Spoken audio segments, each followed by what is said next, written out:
All right, we head back to KwaZulu-Natal where Siphokazi Malinga is standing by, of course, regarding that story where tributes are continuing to pour in for the late Richards Bay captain Siphamandla Mtolo, the 29-year-old who passed away after collapsing during a training session yesterday. Back to you, Siphokazi. Yes, Arthur, I'm sorry about earlier. You couldn't hear me, but I was just saying that I am at UThongathi where he started his professional football, took them through three divisions, and of course until he was bought by Richards Bay FC in 2020. And of course I do have his goalkeeper coach who has been with him, who knows him very well. He's captained UThongathi FC as well, and they've just been really struggling to come to grasp with what happened. And of course it was really a traumatizing and shocking events that took place. I am going to quickly just get his word before I get back to you and talk to you about how Richards Bay is feeling as we went to see them this morning. Olivia, again, thank you for your time this afternoon. So how did you take the news? How's the team feeling, and knowing him that he also had leadership skills as he captained the side? Yeah, but I was here in Thongathi. I think I spent 3 years with him. Pepe was a very good and disciplined player. He's always motivated a young boy. He's the one alone, everyone to start, and he never give up. He's always there, and he's the first person. He's very, very, very good and disciplined player.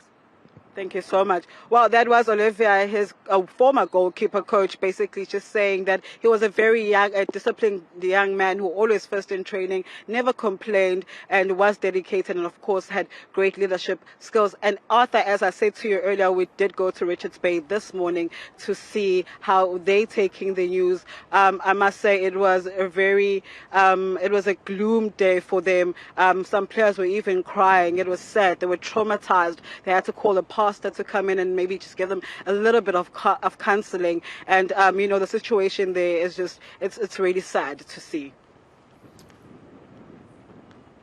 All right, Siphokazi, regarding the players of Richards Bay FC, I know you were with them earlier on today. How are the players' management and technical team dealing with this whole ordeal? They're actually not dealing with it, Arthur.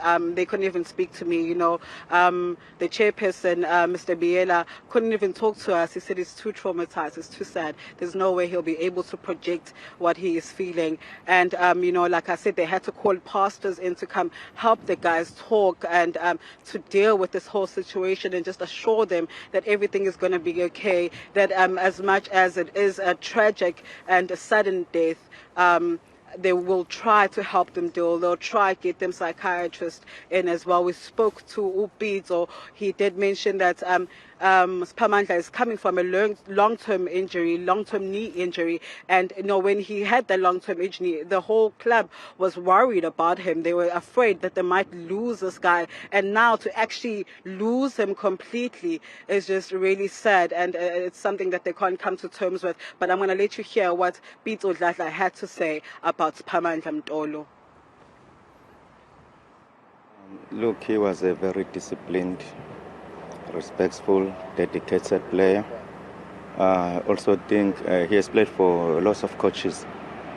And if you could do your research, you could see that he was a captain for all the teams he has played for. But that was not because of maybe coaches liked him. That was because of his leadership skills. You know, when we lead by example, was this kind of a person. Even sometimes imaginates him as an ordinary player, not a captain. But I can tell you, within 1 week, you would see this boy is a leader. You decide to make him a captain. So that was him. You know, he was a person that's always, I don't know how he made it, always in the same mood, especially when it comes to work. Always